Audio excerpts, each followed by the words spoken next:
Virtu conversa hoje com o economista Venilton Tadini. Venilton é presidente executivo da Associação Brasileira da Infraestrutura e Indústria de Base, a ABDIB. Seu Venilton, muito obrigado aqui pela oportunidade de conversar com o Virtu. Eu gostaria inicialmente de saber qual a expectativa do setor de infraestrutura, da indústria de base, com o novo marco para as ferrovias. A gente já viu aí muitas empresas se mobilizando para fazer investimentos, são 14 ou 15 projetos ao todo, nesse novo formato de contratação, de outorga, um investimento é estimado em 80 bilhões. Então, o que muda a partir de agora, se for de fato, né, aprovado esse novo marco regulatório para o setor de ferrovias, e quais os investimentos previstos para os próximos anos? Bom dia, obrigado pelo convite. É uma satisfação estar com vocês para falar um pouco de questões tão relevantes aí nesse momento de conjuntura do nosso país, onde várias coisas estão travadas e, felizmente, algumas outras andam. E é desse aspecto positivo que nós vamos estar falando aqui. Na realidade, esse marco regulatório ele é curioso, porque nós temos um projeto de lei do Senado 261 e a demora dele fez com que o próprio governo se mobilizasse através de uma medida provisória, a 1065 também, né? Então, eles estão correndo paralelos. Logicamente, aquilo que é feito sob a luz da medida provisória tem efeito de lei, como já foi visto em outras experiências passadas. Agora, o que vale ressaltar é que a vontade tanto do Legislativo como do Executivo de acelerar isso, né? Logicamente, eles convergem, né? Os dois marcos têm efetivamente a mesma a natureza e procuram o mesmo objetivo, é que você acelere os investimentos em ferrovias, possibilitando que, através do regime de autorização e não de concessão, você transfira a exploração para a iniciativa privada. E é curioso que isso ocorre nos níveis estaduais. O exemplo é Mato Grosso, que já fez um processo dessa natureza, em que a Rumo teve uma autorização para um trecho bastante substantivo, de cerca de 730 quilômetros aproximadamente, e com um investimento previsto de 11 bi. Então, é uma coisa real que já ocorre. E do ponto de vista federal, nós temos, como foi bem colocado por você, 14 projetos em análise que montam cerca de 80 bilhões de investimento. Agora, o que é importante ressaltar que, entre os projetos federais e esse estadual, nós temos basicamente 6 mil quilômetros de extensão ferroviária. Logicamente, o país já vinha dando ações através do Ministério da Infraestrutura, no sentido inequívoco para a mudança da matriz intermodal de transporte, né? Nós podemos ver isso com a avaliação sistêmica que o governo federal estava trabalhando para acelerar a grande cruz ferroviária que atravessaria o país, né? Seja norte-sul, com os projetos que a Rumo ganhou o processo licitatório, já vem realizando os investimentos, ou seja, no caso da FIOL, pegando o oeste e leste, né, na primeira fase, e nas outras duas fases, FIOL 2 e FIOL 3, pelo próprio governo federal, para a gente completar essa cruz e ter efetivamente o transporte ferroviário vindo a ter uma participação mais relevante na matriz intermodal e, consequentemente, colaborando para a redução de custos e aumento da competitividade dos produtos brasileiros. Perfeito. E a gente sabe que tem uma disputa entre os grupos que investem na área, né, pelas rotas, né? Mas o senhor acredita que tem demanda para todo mundo? Como é que fica o setor? Eu acho que, na realidade, a racionalidade vai se impor, né? Logicamente, na medida em que você tem alguns avanços de investimentos em determinados trechos, iniciativas ou expectativas que existiam de outros concorrentes, aí é uma briga pelo espaço e o tempo é fundamental, porque depois que porque são praticamente monopólios naturais, você passar um trecho de ferrovia, não dá para você dar um jeitinho para fazer outra ferrovia paralela. Então, certamente, aqueles que tiverem mais velocidade na implementação dos seus projetos vão estar inibindo a possibilidade de retorno dos novos entrantes, aqueles que não conseguiram levar a cabo e no tempo adequado os seus investimentos. Tá ótimo. Do ponto de vista de impacto desses investimentos, o senhor tem alguma ideia do ponto de vista de produtividade, de custo envolvido, como que pode beneficiar o escoamento da produção, aí, principalmente do agronegócio? Eu acho que é um efeito muito significativo, porque nós estamos falando de trechos novos, né? Na realidade, se nós falarmos basicamente de dois grandes produtos de commodities, seja minério, seja grãos, nós vamos ter impactos bastante significativos, seja pelos avanços que vêm sendo realizados de investimentos da Vale do Rio Doce, seja pelos avanços que nós acabamos de citar, onde praticamente todo o Brasil é cortado de ferrovias, e você amplia, obviamente, estimulando a própria expansão da sua fronteira agrícola e, consequentemente, com o modal ferroviário, você tem uma expressiva redução de custo para se chegar até os portos. Certamente, é preciso também, e está em marcha, mudanças importantes na estrutura portuária para que você não tenha o transporte deixando de ser um gargalo, e aí você congestiona os portos e não dá vazão adequada para atingir os objetivos da redução de custo. Mas, com certeza, nós estamos vivendo uma mudança bastante significativa nessa matriz e, claro, o transporte ferroviário é bem mais econômico, ele é bem mais competitivo que o modal rodoviário.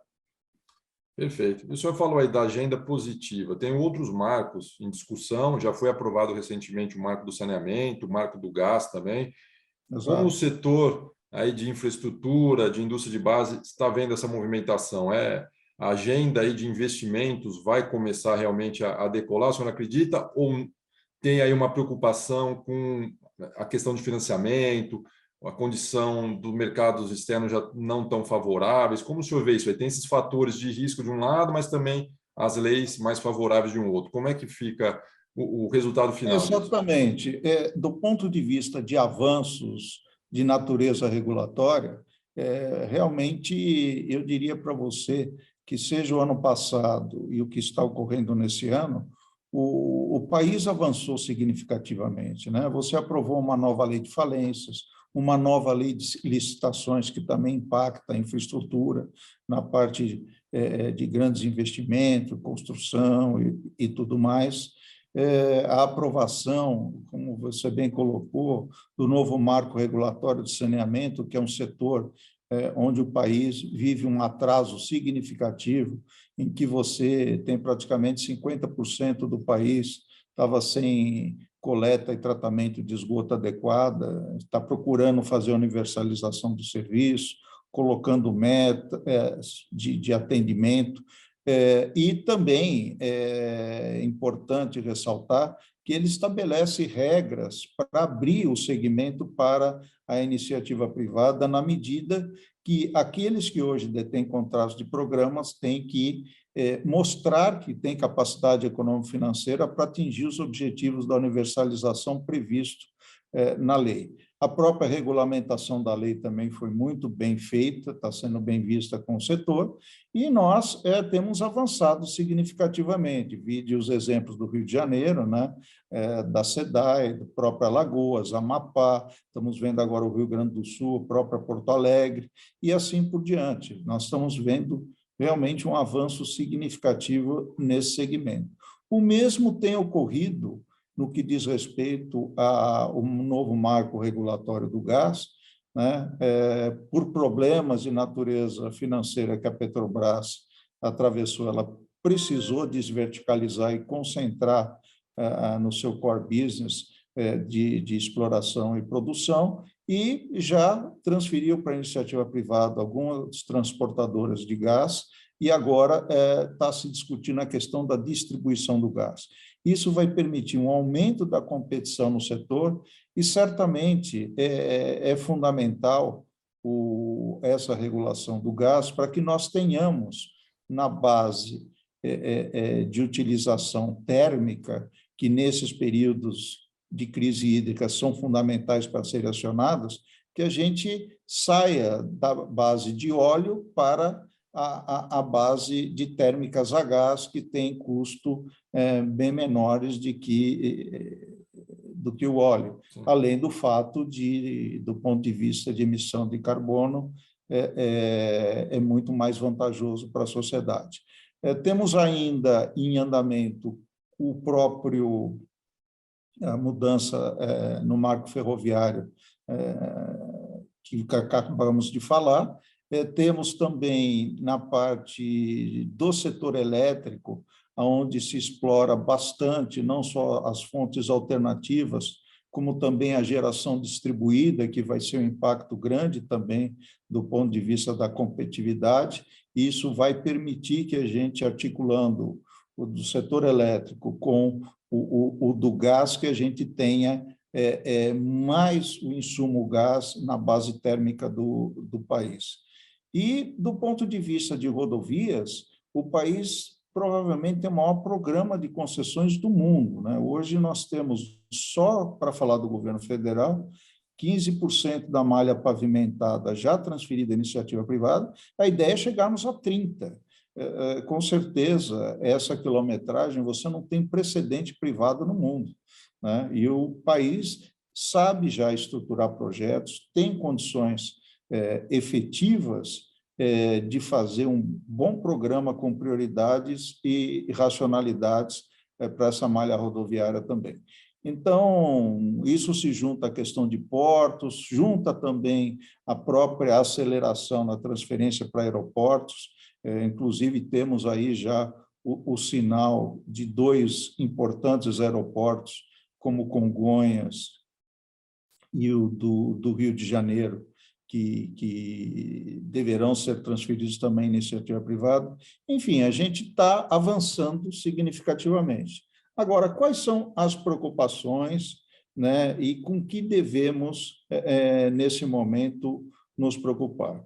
São 2 questões básicas, né, que é a questão, primeira, de funding para todos esses projetos, né? Nós tivemos um enxugamento do BNDES, certamente vamos ter que usar mais os órgãos multilaterais. Temos a entrada do New Development Bank, que já passou de 1 bilhão de aprovação de projetos no Brasil.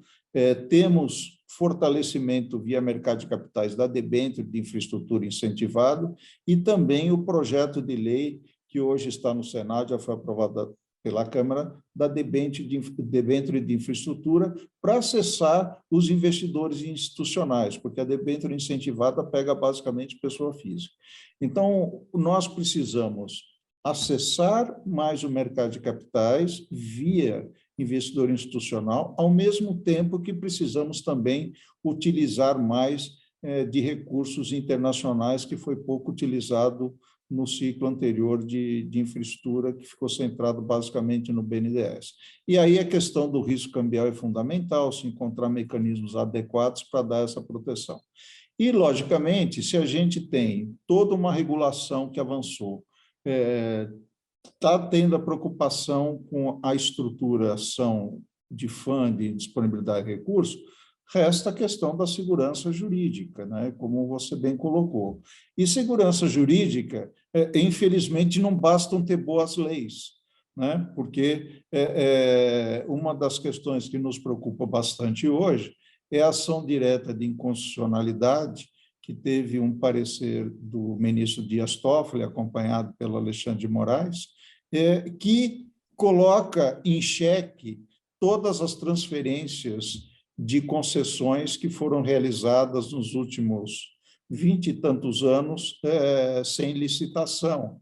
Na realidade, houve licitação, mas para a transferência do controle dessas sociedades, se discute se era necessário fazer uma nova licitação para isso, né? Então, é algo que a gente tem trabalhado junto ao Supremo, encaminhado nossas preocupações, porque isso, obviamente, é um fator de desestabilização em todos os contratos que têm concessão transferida junto nos últimos 3 décadas. Isso é muito preocupante. Então, esse tipo de questão que aparece de vez em quando é que são sustos que o investidor internacional vê com receio, como foi há um tempo atrás a própria derrubada de pedágio pela Prefeitura do Rio de Janeiro, né, no mandato anterior, e assim por diante. Essas coisas causam realmente um certo frisson, além, lógico, da conjuntura jurídico-institucional que o país vive, né? Onde nós estamos procurando harmonizar os poderes para que tenha mais segurança e estabilidade no ambiente de negócios. Muito bem. Apenas para concluir a nossa conversa aqui, senhor Venilton, é o seguinte, o último levantamento que a BDIB fez, foi estimado ali em 2019 um investimento de 25 bilhões, né, em transportes e logística, na infraestrutura. E a estimativa é que deveria ocorrer pelo menos 6 vezes esse valor, né, em torno de 150 Exatamente. bilhões para atender a demanda. Por que Exatamente. tem esse gap enorme ainda? E se é possível apenas entre aspas, aí, com investimento privado, cobrir esse investimento, né, essa diferença de investimento necessária, ou se o setor público também vai ter que se reorganizar, encontrar espaço para investir mais no setor? Inequivocamente, você colocou bem, dado esse hiato que existe entre o que temos realizado e a necessidade, por mais, como foi bem colocado aqui durante a nossa conversa, as mudanças regulatórias para a participação privada, o privado sozinho não será capaz de suprir esse ato todo, né? Mesmo o setor ferroviário, a parte só da FIOL 2 e 3, eventualmente a Ferrogrão, eles terão que ser tratados também com a participação do setor público. E, como eu disse, nosso programa com participação privada é espetacular, passando de 15 a 30 da malha rodoviária pavimentada, mas a pergunta que se faz é o seguinte: quem vai fazer a manutenção dos 70% que permanecer na mão do setor público? Não dá para ignorar isso. Isso aí o privado resolve. Não, não resolve. E, além disso, nós temos a malha não pavimentada, que efetivamente não traz atratividade para o setor privado. E nós não podemos ir no nível de queda que estamos tendo dos investimentos no orçamento da União é absolutamente preocupante, porque o nosso estoque de infraestrutura, que já foi mais de 60% do PIB, hoje ele é pouco mais de 35%. Então, é preciso manter. Então, o fato simplesmente de conservar e manter a malha existente já necessitaria pelo menos 4 a 5 vezes já o orçamento que o DENIT tem hoje, tá certo? Então, isso realmente é uma questão que não é de natureza ideológica. Seja na Europa, seja nos Estados Unidos, não há só participação privada na infraestrutura. Você vê, na Europa, você não chega a 2% da malha privatizada de rodovias. Nos Estados Unidos, muito menos. Então, não é ser capitalista ou não ser capitalista, essa questão não se coloca. E sobre a questão de natureza fiscal, na realidade, você está tendo uma avaliação fiscalista, onde você, ao estabelecer o teto, você sanciona os gastos que estão vinculados às receitas, em detrimento dos gastos discricionários onde está o investimento. Então, cada vez mais a gente fica com uma estrutura orçamentária mais engessada e mais perversa do ponto de vista de crescimento futuro. Talvez hoje o Brasil seja um dos países do mundo onde tem a menor relação investimento público sobre o PIB, né? E isso, logicamente, não é compatível com uma estratégia de desenvolvimento a médio e longo prazo.